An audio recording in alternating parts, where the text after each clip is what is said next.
Elezione dell'organo provinciale studentesco, presidente Onanulno Leonardo. Il maltempo danneggia i chioschi di San Leone, la pista ciclabile, la condotta Fognari e il report di Mare Amico. Lo stato di agitazione degli agenti della Polizia Municipale, domani sciopero dei Vigili del Fuoco, ma anche i sindacati del settore edile. Il Vice Ministro dei Trasporti Cancelleri annuncia sconti per studenti, lavoratori e disabili.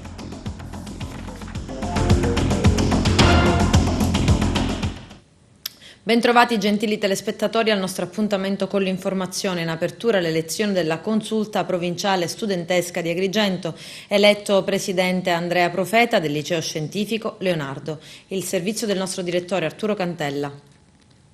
È lo studente dell'Istituto Leonardo di Agrigento, Andrea Profeta, il nuovo presidente della consulta giovanile studentesca, che stamani al termine dell'elezione avvenuta a cura dei rappresentanti delle scuole superiori e paritarie della nostra provincia, presso i locali dell'ufficio quinto ambito territoriale di Agrigento, alla presenza della vicaria dottoressa Elvira De Felice e della docente referente della consulta provinciale studentesca, professoressa Stefana Ierna. Tra gli obiettivi della consulta quello di garantire il più ampio confronto fra gli istituti tramite la realizzazione di progetti che coinvolgono il più ampio numero di istituti scolastici. I miei obiettivi sicuramente come presidente della consulta provinciale studentesca sono innanzitutto quelli riguardanti punti che toccano molto i ragazzi oggi nel territorio agrigentino, in particolar modo l'alternanza scuola-lavoro,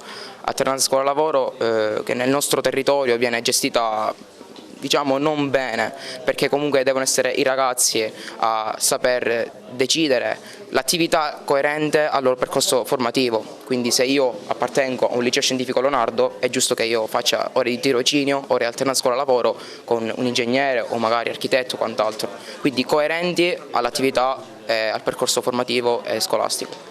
Non solo, per quanto riguarda l'alternanza scuola-lavoro, sicuramente è un argomento che tocca molti ragazzi, però non bisogna parlarne soltanto negativamente. Va ricordato che con la legge di bilancio del febbraio 2019 sono diminuite le ore nei vari istituti tecnici, professionali e licei. Quindi non bisogna parlarne male dell'alternanza scuola-lavoro, ma valorizzarla e migliorarla. Senti, cosa rappresenta per te la consulta? La consulta è un organo assai fondamentale, bisogna sfruttarla al meglio perché appunto è quell'organo che permette a noi giovani di essere parte attiva di questa società, quindi è una rampa di lancio per poterci mettere nel mondo degli adulti, veramente. Quale tipo di rapporto creerai con i tuoi collaboratori e con gli altri istituti, sinteticamente? Sinteticamente un rapporto trasparente sicuramente, collaborazione al 100%, quindi massima, per appunto poter migliorare quello che è il nostro territorio e valorizzarlo, più che migliorare, valorizzarlo. Stamattina effettivamente è una giornata importante perché inizia l'attività della nuova consulta che durerà in carica per il prossimo biennio. E quindi ecco l'elezione del presidente, ma verranno ora successivamente anche nominati gli altri due vicepresidenti e il segretario, e poi si procederà con le commissioni e con le attività che loro programmeranno e realizzeranno. Io mi auguro che anche questa consulta, che i ragazzi che stamattina ho visto molto veramente hanno partecipato alla riunione in maniera seria e responsabile, possano raggiungere e ottenere quei successi che hanno ottenuto i loro compagni nelle componenti delle consulte precedenti. È chiaro che il loro riconoscimento particolare che dà atto dell'attività che fanno è quello che ottengono da parte delle istituzioni. Il fatto che tutte le iniziative che hanno realizzato negli anni precedenti e che realizzeranno anche quest'anno vengono fatte in sinergia con le istituzioni, le forze dell'ordine, Camera di Commercio, ASP, Caritas e quant'altro, dà atto che effettivamente essere componente della consulta ha un valore dal punto di vista di rappresentatività di quella che è la loro istituzione scolastica, ma rappresentano tutta la provincia di Agrigento. Naturalmente la loro attività non si ferma solo a livello locale, ma avranno anche dei rapporti con le altre consulte della Regione Sicilia e anche a livello nazionale quando ci sarà la solita conferenza nazionale che viene effettuata ogni anno. È stato eletto il nuovo presidente Andrea Profetto del Liceo Scientifico Leonardo di Agrigento. È chiaro che l'attività dovranno realizzarla tutti i compagni assieme e quindi io mi auguro che tutto vada bene come negli altri anni. Un ringraziamento vorrei farlo al dottore Zarbio che è sempre stato presente, alla dottoressa De Felice, a tutti i docenti che stamattina sono qua presenti con i loro alunni e naturalmente a voi emittenti locali che ci seguite sempre. Un grazie veramente di cuore. L'Associazione ambientalista Mare Amico di Agrigento, coordinata da Claudio Lombardo, rileva che la recente ondata di maltempo e la perdurante erosione costiera hanno danneggiato gravemente diversi chioschi lungo la spiaggia di San Leone d'Agrigento. Le onde hanno annientato uno dei principali luoghi di movida degli anni scorsi. La mareggiata ha portato via tutto, lasciando soltanto sulla spiaggia del materiale ferroso ed anche parte dello scheletro in legno. Il mare ha anche aggredito la pista ciclabile del Viale delle Dune, la condotta fognaria e ha scoperchiato i pozzetti delle fogne a pochi metri dalla riva. Dalla Regione 115 milioni per i comuni, via libera al primo acconto, i particolari nel servizio.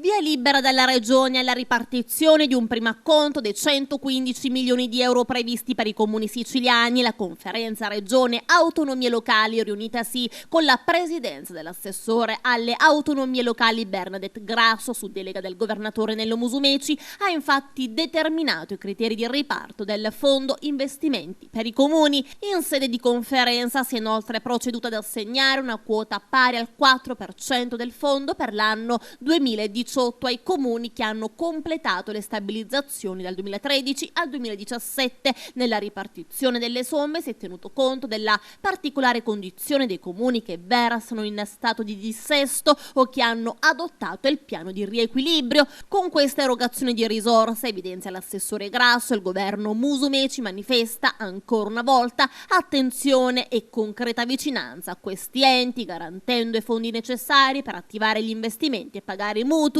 Abbiamo inoltre richiesto la costituzione di un tavolo di confronto permanente Stato, Regione e ANCI proprio per affrontare le più cogenti problematiche dei comuni, dalla condizione di dissesto e predissesto finanziario all'armonizzazione fra normativa nazionale e regionale fino alla riscossione dei tributi locali. Appena una settimana fa i comuni siciliani avevano manifestato preoccupazione sulla condizione economica finanziaria in cui versano le autonomie locali. Nel corso dell'incontro e dal presidente del segretario generale dell'ANCI Sicilia, svoltosi a Palermo, con gli assessori regionali Grasso ed Armao, c'è stata data rassicurazione che già nei primi giorni in sede di conferenza Regione Autonomie Locali verrà erogato un primo acconto cui farà seguito il saldo in riferimento ai trasferimenti delle risorse di parte corrente. È stato preso un impegno a rendere disponibili anche i circa 23 milioni di euro originariamente accantonati in attesa della definizione della vicenda del fondo immobiliare pubblico della Regione Siciliana. Così aveva affermato Leluca Orlando. Il governo regionale aveva continuato Orlando sul modello di quanto già avvenuto per gli enti intermedi dell'isola e dando seguito alla nostra mozione approvata in occasione dell'Assemblea regionale dello scorso 8 ottobre si è impegnato a richiedere in conferenza unificata la costituzione di un tavolo di confronto permanente Stato, Regione e ANCI per affrontare le specifiche problematiche dei comuni siciliani, quali anche la riscossione dei tributi locali e la necessità di misure a compensazione della scarsa capacità fiscale di molti territori, anche per far fronte al crescente numero di comuni che purtroppo versano in dissesto e predissesto finanziario. Auspichiamo, concludeva il presidente Orlando, che lo Stato possa trovare una soluzione per il ripianamento del disavanzo della regione siciliana, non pregiudicando così i trasferimenti di risorse in favore dei comuni e per i servizi essenziali. Soltanto ieri i sindaci siciliani avevano protestato davanti Palazzo dei Normanni, sede della presidenza della regione siciliana, per chiedere non soltanto attenzione ai bilanci ma anche ad altri temi che vanno dall'insularità alla raccolta differenziata e al conferimento dei rifiuti che ha costi esorbitanti. Il Parco dell'Addolorata verso l'esternalizzazione. Dopo anni di speranze, annunci e numerose inaugurazioni, la Giunta Comunale di Agrigento ha dato incarico al dirigente del settore di redigere il progetto e il bando connesso. Il parco, si legge nel provvedimento della Giunta, non è pienamente funzionale e quindi non è utilizzabile secondo la piena potenzialità. Le criticità evidenziate rendono necessario il ricorso a strumenti gestionali che consentano la fruizione ottimale degli elementi anche di pregio in esso contenuti, questo partendo da un presupposto innegabile, cioè che il Parco dell'Addolorata versa in condizioni di estremo degrado e che nonostante i numerosi interventi di bonifica e restituzione alla fruizione pubblica operati anche in tempi recenti, tale importante struttura non riesce a diventare un luogo salubre e realmente fruibile per la cittadinanza. Di tutto ciò non può farsi carico il Comune, che al momento non è né nelle condizioni di garantire la manutenzione, la pulizia o il recupero delle parti danneggiate e ammalorate, né tantomeno di occuparsi della gestione e la sorveglianza della struttura, che è troppo vasta e priva di barriere fisiche per inibire l'accesso dall'esterno. Accademia Belle Arti Michelangelo di Agrigento, l'ex assessore comunale Beniamino Biondi è stato nominato responsabile per i rapporti internazionali. Lo ascoltiamo al microfono del nostro direttore Arturo Cantella. Ci troviamo presso l'Accademia Belle Arti Michelangelo, siamo con il professore Beniamino Biondi, che è stato nominato responsabile per i rapporti internazionali dell'Accademia. È stato un onore per me, davvero un privilegio aver appreso ieri la notizia che l'intero Consiglio dei professori dell'Accademia di Belle Arti mi ha all'unanimità votato per assumere il ruolo di responsabile per le relazioni internazionali dell'Accademia di Belle Arti di Agrigento. Ruolo importante, significativo, che si inserisce nel solco anche delle recenti vicende che hanno riguardato l'Accademia dal punto di vista della internazionalizzazione degli studi e del sapere. Non è un caso che questa Accademia, che ha preso sede ormai da qualche anno in centro storico e di fatto è diventato il primo istituto universitario ad aver sede dentro il perimetro di Girgenti, si sia davvero aperta, non soltanto dal punto di vista degli studi ma anche delle competenze che riguardano l'intera città di Agrigento. È un luogo dove si socializza la cultura, è un luogo davvero aperto alla cittadinanza e non è un caso che si sono intersecati nel corso dei mesi anche tantissimi eventi che sono stati organizzati da agrigentini. Questa intersezione ha fatto sì che si potessero sorgere anche dei rapporti a livello internazionale, facendo leva su alcune mie competenze legate al mio curriculum, ma anche ad alcuni rapporti internazionali che in questi anni ho assunto con alcuni paesi europei ed extraeuropei con cui si sono tessuti dei rapporti di autentica reciprocità e di intensa e fattiva collaborazione. L'Accademia ha l'obiettivo di potersi aprire sempre di più agli studenti stranieri. Già da quest'anno ci sono alcuni iscritti provenienti dalla Cina, ci sono degli iscritti provenienti dall'Ucraina, ma ai primi di dicembre abbiamo già un colloquio con un rettore di una importante università cinese per stendere un protocollo d'intesa con l'Accademia. Ecco, sono tutti dei segmenti importanti che in qualche modo tessono un'immagine unitaria dell'Accademia come luogo di scienza, di cultura e di davvero approfondimento civile per tutta la città di Agrigento. Professore Biondi, ecco quanto è importante aprirsi all'estero in un momento in cui si vive anche nella globalità della comunicazione, della formazione e degli scambi interculturali. Ma il sapere è sempre globale, deve essere soprattutto condiviso e liberamente accessibile, ma soprattutto oggi è un sapere orizzontale grazie ai social network. In qualche modo oggi ci troviamo anche nelle condizioni di poter condividere delle notizie che giungono dall'altra parte del mondo, ma anche di poterle commentare e su questo anche produrre i nostri pensieri, le nostre riflessioni e strutturare il nostro pensiero critico. Ecco, l'Accademia d'Arte, che peraltro ha una qualità assai frastagliata di corsi e di percorsi al suo interno, certamente serve anche a strutturare questo percorso fra i suoi tanti studenti. L'internazionalizzazione serve anche ad Agrigento, se vogliamo pensarci non come periferia dell'impero, ma come città che ha una sua centralità all'interno di questo straordinario bacino del Mediterraneo, certamente non possiamo fare a meno di questo percorso. È stata una brillante intuizione del preside Alfredo Prado, certamente prevedere anche questo mio incarico, ma soprattutto valutare come davvero foriere di buoni risultati ed obiettivi per l'Accademia anche questo principio di internazionalizzazione, per cui il mio grazie soprattutto va rivolto a lui perché ha intuito questa necessità di studio e di approfondimento per l'Accademia, ma soprattutto l'ha portata avanti concludendola come un obiettivo certo. Anche il premio Acamante e Figli, organizzato recentemente, ha dato un certo immagine anche di non essere legati solo alla città di Agrigento, ma abbracciare anche un mondo più vasto, coinvolgendo anche nei premiati appunto personalità non agrigentine. Sì, certamente è un premio importante perché per la prima volta o comunque una delle poche volte ad Agrigento non ci si premia fra amici. Ecco, è un premio che ha avuto immediatamente un respiro nazionale ed internazionale, premiati di altissimo livello, peraltro in una splendida location del Castello Ducale Colonna di Ioppolo Giancascio, con un pubblico altamente qualificato e davvero delle relazioni importanti che in qualche modo poi si interconnettono sempre con la nostra cultura locale. So che questo premio peraltro è stato molto ben valutato e seguito anche da altri portatori di interessi culturali che ci sono in tutta la Sicilia e credo che potrà circuitare davvero divenendo un premio consolidato per la nostra terra.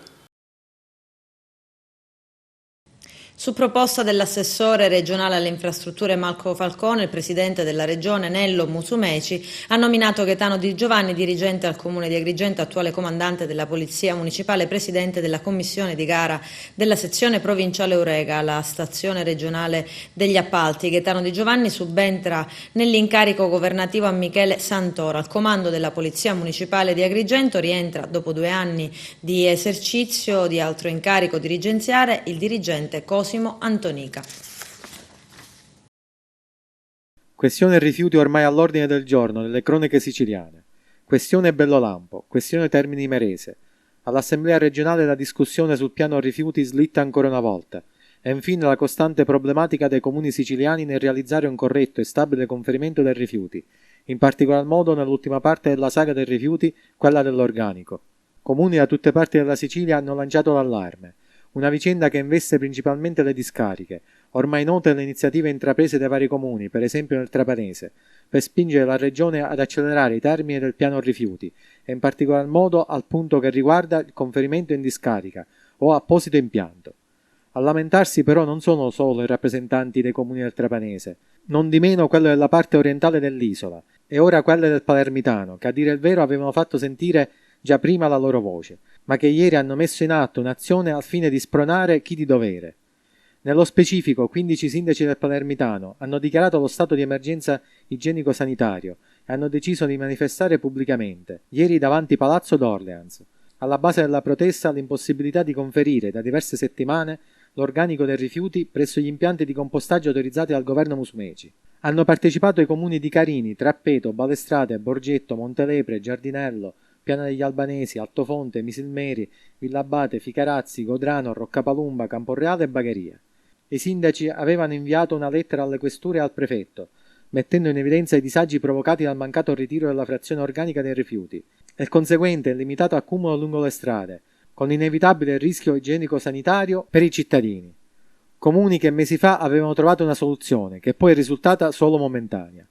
L'obiettivo è sempre quello, cioè trovare soluzioni alla gravissima problematica che sta ormai degenerando, comportando una grave situazione di pregiudizio per la salute e l'igiene sanitaria pubblica di tutta la collettività. I sindaci presenti sono stati ricevuti dal presidente della regione Musumeci, che dicendosi disponibile ha esposto soluzioni nel breve periodo, per esempio trovare spazio a Bellolampo, nel frattempo dovrebbe riaprire Catania, eccetera, ma ha anche confermato di essere disponibile nel trovare soluzioni nel lungo periodo, come per esempio il finanziamento di impianti da parte della regione, che però deve essere individuati dai comuni interessati. Questa soluzione che già Musumeci aveva paventato in precedenza. Adesso ci fermiamo per la prima pausa pubblicitaria, tra poco vi aspetto. Il vice ministro ai trasporti Giancarlo Cancelleri ha annunciato sconti su voli per studenti, lavoratori e disabili. Questo dopo la querelle scoppiata sui voli da 400 euro per raggiungere la Sicilia, sinonimo che non viene applicato il principio della continuità territoriale. I particolari con Lello Casesa. Potrebbe essere la volta buona per i siciliani sulla questione delle tariffe aeree che penalizzano l'isola. Una proposta in questa direzione sarà presentata dal grillino Cancelleri, vice ministro dei trasporti, con un emendamento alla manovra di bilancio. Si dovrebbe partire da un sistema di riduzione automatico da applicare ai voli operati da tutte le compagnie aeree da e per la Sicilia, riservate inizialmente a 3 categorie di residenti: studenti universitari fuori sede, cittadini con sede lavorative all'esterno del territorio regionale e soggetti con disabilità grave. L'obiettivo, dichiara Cancelleri, è il modello Madeira, Portogallo, dove da anni funziona con successo. Ipotizziamo di inserire per il 2020 una somma iniziale di 30-35 milioni per garantire uno sconto fisso del 30% sui biglietti aerei che rientrano nelle 3 categorie individuate. Se non dovessero bastare questi fondi si potrebbe aumentare lo sconto fino al 50%, inserendo dal 2021 tra i beneficiari quei siciliani costretti a volare per motivi sanitari. I sindacati del settore edile contestano lo stallo dei grandi lavori. CGIL, CISL e UIL protesteranno in 100 piazze italiane. Ad Agrigento terranno un sit-in al viadotto Acragas lato Villa Seta, distribuiranno dei volantini vicino al centro commerciale Città dei Templi e al mercato settimanale di Agrigento in piazzale Ugo La Malfa. In particolare, dicono i segretari di categoria Francesco De Martino, Paolo Danca e Vito Baglio, chiediamo una vera politica industriale nei settori dell'edilizia e dei materiali, il rilancio delle infrastrutture, in particolare il completamento dei lavori della statale 640 Agrigento-Caltanissetta, della 189 Agrigento-Palermo, gli interventi sui 3 porti, Licata, Porto Empedocle e Sciacca, l'avvio dei lavori sul tratto Acragas 2 già appaltato e non ancora partito, l'intervento sulla rete stradale provinciale, in particolare nel territorio montano, lo sblocco dei fondi del Patto per il Sud. E ad Agrigento domani mattina, venerdì 15 novembre, innanzi alla prefettura si svolgerà un sit-in dei Vigili del Fuoco organizzato dalla CISL agrigentina coordinata dal segretario Diego Motisi. Lo stesso Motisi spiega: nei mesi scorsi il governo Conte ha annunciato con enfasi un nuovo testo normativo con un impegno finanziario di circa 216 milioni di euro che avrebbe garantito ai Vigili del Fuoco lo stesso trattamento retributivo e previdenziale delle forze dell'ordine, anche attraverso un reale riconoscimento della specificità del lavoro dei Vigili del Fuoco, unico e insostituibile e sempre in emergenza in teatri operativi complessi e imprevedibili. Adesso con il governo Conte bis le risorse si riducono a 25 milioni, dunque 190 milioni in meno, annullando il percorso di adeguamento stipendiale e previdenziale dei Vigili del Fuoco. Manifesteranno domani 15, poi il 21 novembre, il 2 e il 21 dicembre. Solo 25 ore settimanali di lavoro per gli agenti della Polizia Municipale precaria ad Agrigento. Scoppia la protesta a proclamare lo stato di agitazione. Il sindacato generale di base attraverso la segreteria regionale della Polizia Locale diretta da Sabrina Turano. Il sindacato chiede al prefetto di Agrigento di voler procedere al tentativo di conciliazione che, se non dovesse avere esito positivo, spalancherebbe le porte a forme di lotta da parte degli agenti. Circa 50 agenti della Polizia Municipale di Messina sono sprovvisti di patenti di servizio e quindi non possono guidare i mezzi dell'amministrazione.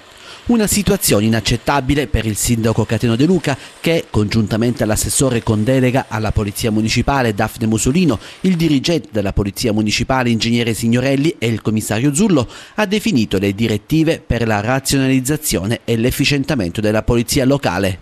Per superare tale situazione è stato organizzato il corso per il conseguimento della patente di guida di servizio per i primi 15 agenti di polizia municipale che ancora ne sono sprovvisti. Qualche agente, denuncia il sindaco di Messina in un comunicato stampa, all'ultima sessione di esami si è fatto bocciare appositamente per non conseguire il titolo.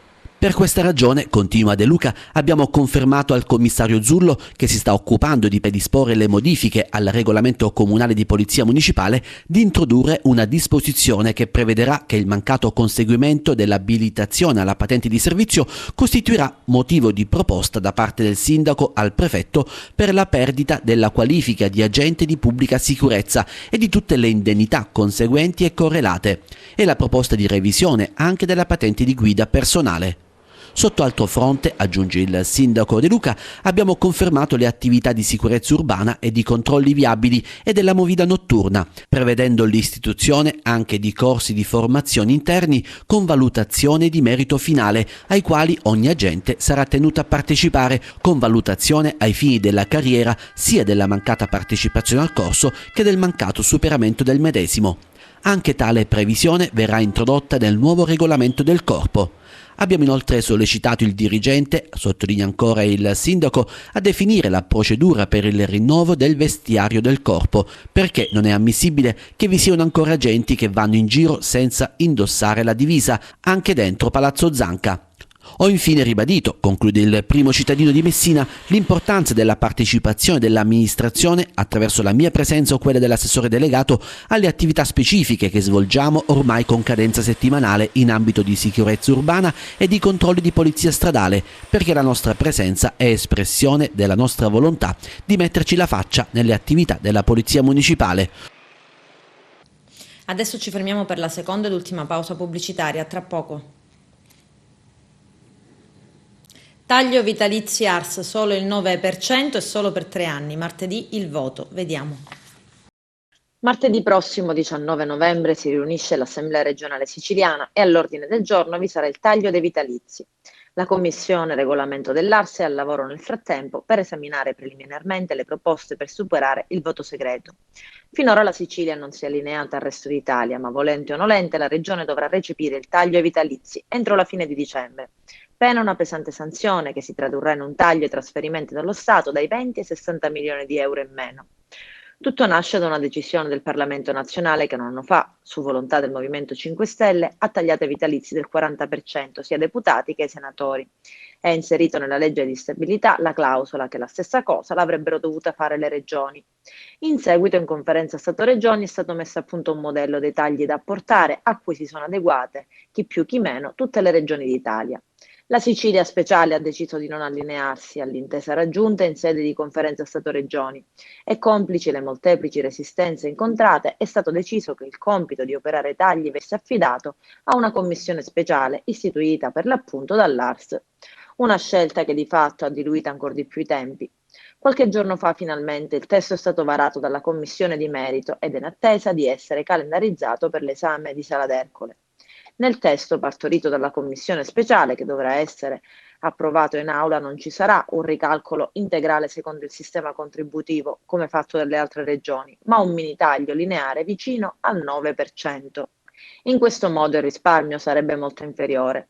La proposta di legge adottata prevede che dalla riduzione vengano esclusi tutti gli assegni di reversibilità, ma la clausola più importante è che i tagli, a differenza delle altre regioni, verranno applicati solo per 3 anni. E la presentazione del DDL ha già provocato polemiche dei deputati pentastellati che affermano il taglio prospettato è ridicolo, addirittura previsto solo per 3 anni, praticamente un'enorme presa in giro.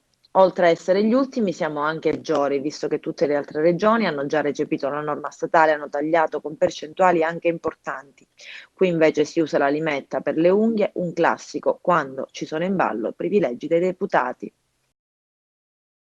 Denuncia e fa arrestare gli usurai che gli avevano rovinato la vita. Il commerciante nel giro di 8 mesi non è più riuscito a pagare gli interessi e sarebbero cominciati furti, danneggiamenti, pedinamenti e aggressioni. C'è il servizio. Avrebbero portato avanti un'attività usuraia nei confronti di un imprenditore. Con questa accusa, all'alba di oggi, a Brolo e Messina, i carabinieri della compagnia di Patti hanno eseguito un'ordinanza di custodia cautelare in carcere ed una agli arresti domiciliari emessa dal giudice delle indagini preliminari del Tribunale di Patti, dottor Ugo Domenico Molina, su richiesta della locale Procura della Repubblica, guidata dal procuratore Angelo Cavallo, a carico di un 42enne domiciliato a Brolo e di un 53enne messinese. Il 42enne deve rispondere anche di estorsione, lesioni personali e rapina. Il provvedimento restrittivo scaturisce da un'attività di indagine sviluppata dalla compagnia Carabinieri di Patti, coordinata dal sostituto procuratore della Repubblica, dottoressa Giorgia Orlando, scaturita dalla denuncia della vittima. Dalle indagini è emerso che un commerciante brolese, titolare con il fratello di un negozio all'ingrosso, attanagliato dalla crisi economica ed oberato dai debiti contratti con le banche, nel dicembre del 2016 è caduto nella trappola dell'usura. L'uomo, emerso dall'inchiesta, ha accettato dal 42enne, per il tramite del 53enne, la consegna di 50.000 euro in contanti con l'applicazione di un tasso di interesse usurario del 13% mensile, pari a 6.500 euro al mese. L'imprenditore, con una parte del denaro ricevuto in prestito, ha ripianato i debiti contratti nell'attività commerciale e il resto l'ha dovuto da subito impiegare per soddisfare il pagamento degli interessi usurai, fino ad esaurire completamente, in soli 8 mesi, le risorse economiche necessarie per accontentare i propri aguzzini. Ridotto in stato di indecenza al punto di non riuscire a provvedere a se stesso, è caduto nella disperazione a partire dall'estate del 2017, non riuscendo a far fronte con puntualità alle pretese usuraie, ha iniziato ad essere vittima di soprusi sempre più pressanti, minacce, provocazioni di ogni genere e violenze fisiche. Ai soprusi hanno fatto da corollario le continue minacce, compiute anche con una pistola, le ingiurie, I pedinamenti, il danneggiamento dell'autovettura, nonché le frequenti aggressioni fisiche culminate nell'episodio in cui, al termine di un inseguimento, il 42enne avrebbe inflitto alla vittima, terrorizzata, una violenta testata al volto. Tra la fine del 2018 e l'inizio del 2019, ancora, altri 2 gravissimi episodi hanno visto coinvolto anche un secondo imprenditore, anch'egli commerciante. Per sottrarsi alla stretta del suo usuraio, la vittima era arrivata al punto di valutare il tragico proposito di togliersi la vita. Il gesto estremo è stato scongiurato proprio dalla decisione di denunciare i fatti ai carabinieri, come di fatto avvenuto nel marzo 2019.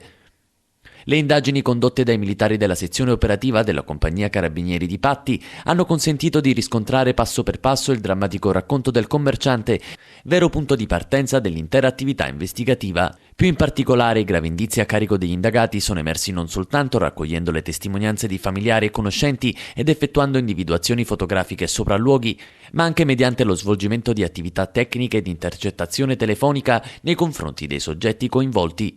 Proprio queste operazioni intercettive hanno svelato in tutta la loro violenza le pressioni esercitate nei confronti dell'imprenditore vittima dell'usura. Mi auguro, ha dichiarato il procuratore della Repubblica di Patti, Angelo Cavallo, che questa vicenda possa servire da stimolo e da sprono per tutte le persone che attualmente subiscono reati di questo tipo, particolarmente subdoli e odiosi. Collaborare con le forze dell'ordine e denunciare fatti di tal genere paga sempre, perché lo Stato, proprio con l'aiuto dei cittadini che denunciano, è sempre in grado di dare risposte pronte ed efficaci. Calcio eccellenza, parliamo di Acragas e Pro Favara nel servizio di Carmelo Lentini. A parte le polemiche del derby che il tempo farà sicuramente sopire, adesso si è tornati alla normalità e da un paio di giorni sia la squadra di Corrado Mutolo che quella di Giovanni Fassone hanno ripreso la preparazione in vista dei prossimi impegni di campionato. L'Acragas con lo Sporting Vallone del tecnico Accursio Sclafani in quel di Campofranco, mentre la Pro Favara in casa con il Don Carlo Misilmeri. Purtroppo non si è fatta attendere la mano pesante del giudice sportivo. Infatti sono state inflitte al calciatore gialloblu Giuseppe Marchica ben 4 giornate di squalifica, mentre all'Agragantino Giuseppe Ferrante ben 3. Per entrambi la stessa motivazione, per atti di violenza nei confronti di avversari. Più mite il fermo per l'altro espulso della gara, Mattia Alù, che si è la cavata con una giornata. Entrambe sono state danneggiate nell'organico e specie la compagine biancazzurra adesso dovrà fare a meno di un paio di pedine per squalifica. Il difensore Cipolla, seconda ed ultima giornata di fermo, e lo stesso Ferrante per 3. A questo punto Mutolo dovrà reinventarsi il reparto arretrato, specie dopo l'infortunio patito anche da Procida. Intanto, grazie alla vittoria di domenica scorsa, la compagine dei Temple ha portato a 3 i punti di distacco dalle immediate inseguitrici al terzo posto, mantenendo la distanza di 6 dal capolista Dattilo. Il campionato è ancora lungo, può succedere di tutto, ma occorre attrezzarsi meglio nel prossimo mercato autunnale. A tal proposito l'Acragas pensa al prossimo mercato di riparazione di dicembre. Se n'era parlato nelle scorse settimane. Adesso il presidente biancazzurro Giovanni Castronove, oltre ad alcuni senior di esperienza, uno per ogni reparto, intende prendere un paio di under di qualità. Sul taccuino della dirigenza spiccano un paio di nomi di giovani calciatori rosanero del Palermo. Si tratterebbe del centrocampista centrale classe 2000 Rizzo Pinna e del difensore gambiano Boubacar Marong, anche lui un classe 2000 la scorsa stagione alla Parmonval. Con questo è tutto, termina qui l'edizione del telegiornale. Grazie per la gentile attenzione e per essere stati con noi. A presto.